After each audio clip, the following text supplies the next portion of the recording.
มา40คนเซิร์นคน480มา40ประมาณนั้นนี่แหละ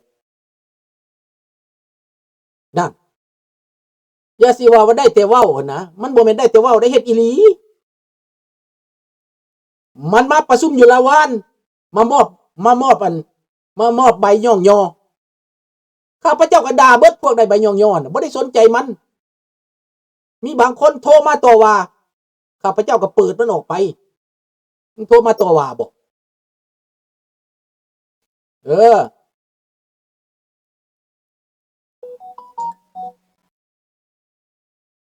หลานมหากุสู้ในไปที่โทรมาต่อว่าข้าพเจ้า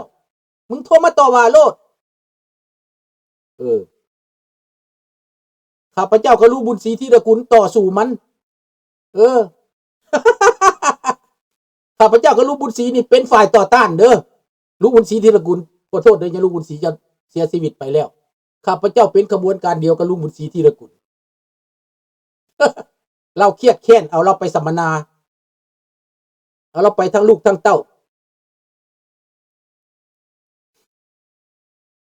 แน่พี่น้องมันมาประท้วงข้าพเจ้าก็ไปยืนประท้วงชั่วโมงหนึ่งด่ามันอยู่ปังบักได้ไปก็เฮ็ดหน้าลบหลอบไปมีครูบาไปจำนวนหนึ่งอีกครูบาวัดหนึ่งบ่กล้าไปครูบาวัดหนึ่งบ่กล้าไปครูบาวัดนั่นไปเบิดครูบาวัดนี่บ่กล้าไปมี2วัดบ่กล้าไปวัดหนึ่งพอไปเจอข้าพเจ้าอยู่หันดิมันอยู่บนหันข้าพเจ้าด่าเปิดไมโครนี่ยืนอยู่แคมทางกันเอาอยู่ปังอยู่แต่บ่ได้มีหลายคนนะมี2คน คนที่3ไปบ่ทันฮอด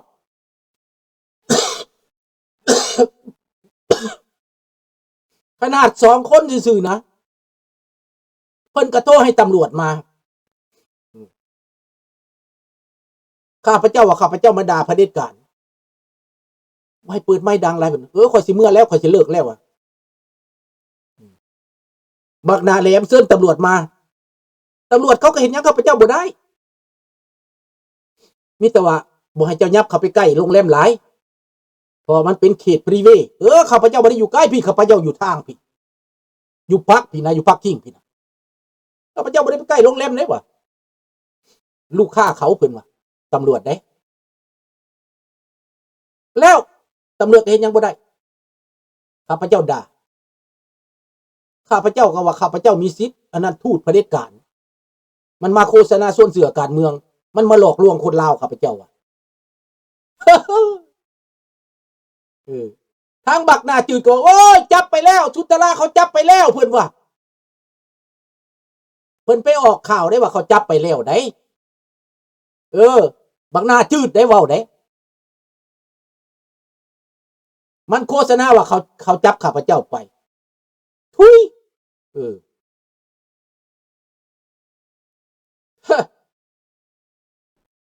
เห็นแล้วบอกความชั่วความเลวของมันเป็นอะไรคนก็เห็นเบิดแหละเห็นเบิดพี่น้องความชั่วของคนนะตัวคนหลอกคนสิไปสร้างบ้านแปลงเมืองสิไปสร้างส่งโรงหมอสิไปสร้างโรงเรียนสิไปพัฒนาโอ้ยแม่มึงเอ้ยเขาขายบ่อแห่เขาขายเขาขายเงินเขาขายเป็ดขายพลอยขายบ่อแห่แร่เอิร์ธขายป่าไม้ขายประเทศเขาเอาเงินไปสายบักเวนบักผีปอบมึงไปหาเงินไปให้เขานะมึงไปตัวเอาเงินคนหลอกเงินคนที่ใจอ่อนท่านนะ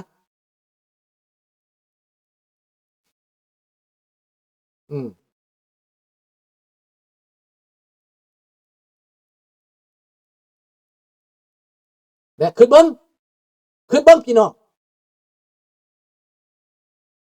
บาทนี่การเมืองในเอเชียนี่นะเฮาฮู้เลยได้ว่าญี่ปุ่นเกาหลีใต้อเมริกาเขาสอดคล้องกันเบิดแต่ว่ามันยาวหน่อยนึงมันซ่าหน่อยนึงมันบ่ได้ใจเฮาข้าพเจ้าว่ามาแน่ๆจีนก็วุ่นวายแล้วรัสเซียก็อ่อนแอแล้ว 2 คนนี่ถูกจัดการไปถ้าจัดการอิหร่านได้สาธุแม่จัดการอิหร่านแม่ดีแนวหนึ่งอามิโกดีว่าน้ำมันอยู่แคนาดานี่นะตั้งแต่อิตาถ้ำนี่นะพอใหญ่ถ้ำนี่นะเราจัดการเวเนซุเอลานี่นะน้ำมันลดลงมาอยู่$40ต่อลิตร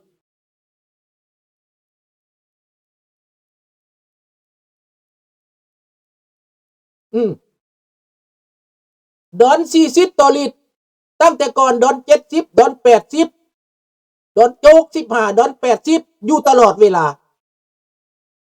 เป็นปี2 ปีมาแล้วแต่เดี๋ยวนี้เหลือแต่$40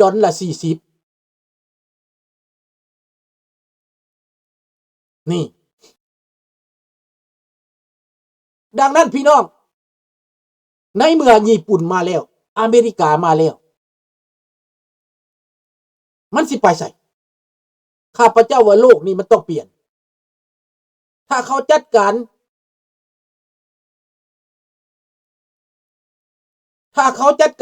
อิหร่านได้ยิ่งสิเป็นการดีพี่น้องมันมาหาตัวโยดจอบอ้อยให้คนเสือมันมาสร้างภาพบ่ฮู้ทันมันหลงเสือใจอ่อนก็คือกันกับมหาจันดาตัวให้ไปสั่งโรงแรมอยู่พุ่นแล้วบัดสุดท้ายแล้วเอาครอบครัวไปเอาทูตไปเป็นวัดของทูตคนลาวนอกไปสร้างวัดให้ทูตไปสร้างวัดให้พระจอมปลอมคนลาวนอกเอาเงินเอาคำตัวเองวิธีเอาเงินหนีสาธุเงินตัวนี้เงินที่บวบครูบามาเดินนี่นะให้เขาตรวจสอบว่าเงินที่เก็บไปนั้นเอาไปใส่เงินที่คนใส่บาตรเนี่ยนะได้แจ้งบอกมีผลประโยชน์ทับซ้อนไหนพี่น้องเจ้าเก็บเงินข้าเจ้าบ่เอาเงินโอเคเจ้าสันแต่เข่าบ่เอาเงินแต่ถ้าเจ้าเอาเงินนะหมายความมีส่วนเขาต้องไปสวบว่าแม่นไผเป็นผู้เก็บเงินได้เงินเท่าไหร่แต่ละรัฐแต่ละเมืองนะเด้บัดนี้เรื่องแผนการของเจ้านั่นนะคนลาวกับหลายคนก็ค่อยตามเพราะว่าเฮาบ่ได้คิดบัดข้าพเจ้ามาคิดบ่ฮอดมาคิดเบิ่งความเก่าความหลังนี่ย้อนสันติภาพนี่ตัวเฮาตายนั่นน่ะเฮาหลงสันติภาพเด้เฮาเลยตายดีใจชื่นชมนำสันติภาพอันนี้ก็สิมายั่วอีกแล้วบ่นี่เด้พี่น้องพวกนั้นมันก็ว่าสันติภาพเบิดนั่นแหละแต่มันตัวเบิดพี่น้องคือว่าเป็นคนดีเป็นคนซื่อ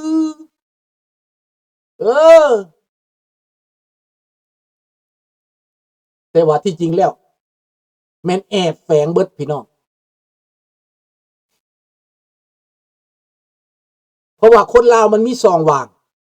มันมีจุดบอดมันมีความอ่อนแอมันมีความอ่อนไหวคนอเมริกาก็มีความอ่อนไหวพัดพรรคการเมืองพนุนหลังอีกคนอเมริกาประท้วงล้มรัฐบาลแม่นการแทรกแซงของพวกคอมมิวนิสต์ทางนั้นแต่พวกคอมมิวนิสต์นี้ลาวเสรีอเมริกาเสรีไปประท้วงอยู่เมืองจีนได้บ่ไปประท้วงอยู่เมืองรัสเซียได้บ่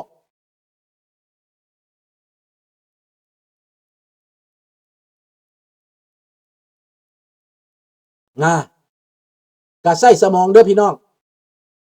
พระพวกนี้ไปเดินอยู่รัสเซียได้บ่ไปเดินอยู่จีนได้บ่ไปเดินอยู่อิหร่านได้บ่ได้อเมริกาเป็นดินแดนเสรีเป็นฟรีเสรีภาพโอเคแต่ถือเขาสวยโอกาสสบายดีสมพรดังนั้นข้าพเจ้าเชื่อในว่าพี่น้องคนลาวในอเมริกาความอ่อนไหวเหล่านี้การเคลื่อนไหวครั้งนี้พี่น้องไปก็ให้ระมัดระวังติดตามเบิ่งให้มันดีอย่าหลงไหลใฝ่ฝันอย่าถูกหลอกอย่าถูกให้หลอกเขาหลอกอีกแบบวัดวอชิงตันแต่ก่อนวัดวอชิงตันนี่ดังที่สุดกว่าหมู่ในอเมริกานี้ มีนักร้องนักร่ำมาจากอเมริกาจากเมืองไทยมีนักร้องคนดังมาจากเมืองไทยหลายข้าพเจ้านี่ก็ไปกับเมียนี่นะขี่รถ12 ชั่วโมงไปขี่รถได้12 ชั่วโมงได้ไปเบิ่งการแสดงของคนไทยที่มา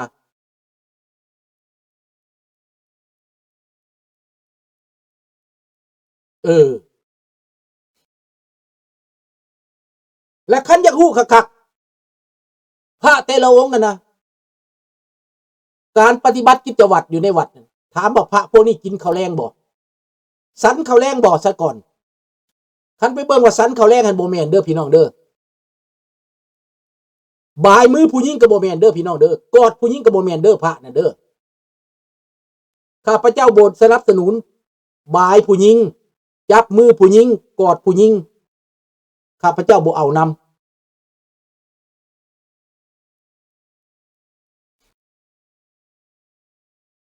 พระนี่นะคันเจ้าสิจับมือเพิ่นน่ะเพิ่นนบจังซี่แต่เจ้าเดมือไปจับมือผู้หญิงกันน่ะบ่แม่นแล้วบ่แม่นของเฮาแล้วเนาะคันเจ้าสิจับมือเพิ่นเจ้านบเพิ่นนบจังซี่น่ะเขามาบายเพิ่นน่ะบ่เป็นหยัง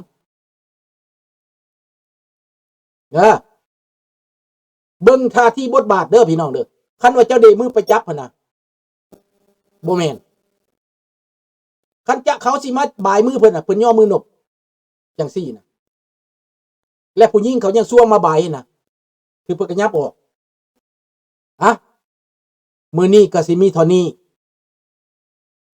แต่ว่าคนเว้าว่าข้าพเจ้าเว้าซื่อๆบ่มีข้าพเจ้าเฮ็ดแท้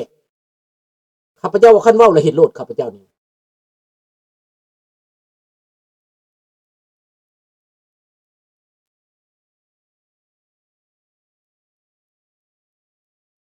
เนาะมีเท่านี้แหละมื้อนี้มาแจ้งมารายงานให้ฮู้แล้วมีผู้ใดเข้าใจแนวใดก็สุดแล้วแต่เนาะและพี่น้องคิดเอาว่าข้าพเจ้าได้มาแจ้งเหตุผลต้นปลายสาเหตุเริ่มต้นจากอินเดียบ่เหลือจับหมดเป็นบ่ว้ายแต่ว่าข้าพเจ้ามีข้อตำหนิอยู่บนว่าพระจับมือคนกอดผู้หญิงจังซี่น่ะบ่ได้ข้าพเจ้าบ่เอานำเนาะมีเท่านั้นแหละ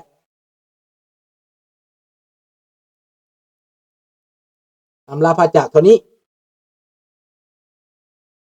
ไผเป็นควายพักกะโลเจ้าบ่เป็นควายแน่เห็นบ่เฮาเห็นท่าแท้มันโลดแล้วเขียนดาวว่าบักควายน่ะท่าแท้ของคอมมิวนิสต์เลยนี่น่ะมันบ่มีหยังดอกอ่านออกโลดว่ามันเป็นแบบใดหั่นน่ะมึงนั่นแหละควายซาดหมามันบ่มีแนวเฮ็ดเลยนะ